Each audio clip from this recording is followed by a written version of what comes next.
Mummy என்னப்பா ஒரு 200 rupees கொடுங்க. 200 ரூபாப்பா 500 ரூபாய் அனுப்பியிருக்கேன் பாரு. 500. ஏய் என்னடா போதை இறங்குன மாதிரி இருக்கு. போயிட்டு நல்ல நெக்கா குடிச்சிட்டு அப்புறமா தான் நீ வரணும். Sweet mummy, thank you mummy.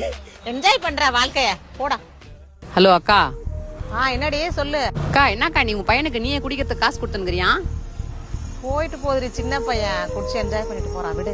அக்கா நீயே இந்த மாதிரி பேசினா எப்படிக்கா? தப்புக்கா. என்னடி நான் கஷ்டப்பட்டு பெத்து வளர்த்து ஆளாக்கி அவனை படிக்க வச்சு 2 லட்சம் ரூபாய் கொடுத்து வேலையில சேர்த்து விட்டா வேலைக்கே போகாம குடிச்சிட்டு இஷ்டத்துக்கு சுத்திட்டு திரியறான்.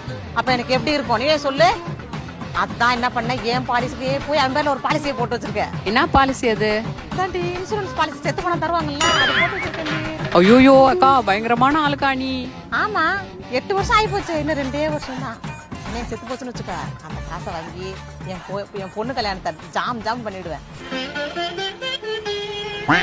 என்னப்பா அம்மாட்ட ஏதாவது சொல்லணுமா? பணம் ஏதாவது கொடுத்துருவா? போதை இறங்க மாதிரி இருக்கு.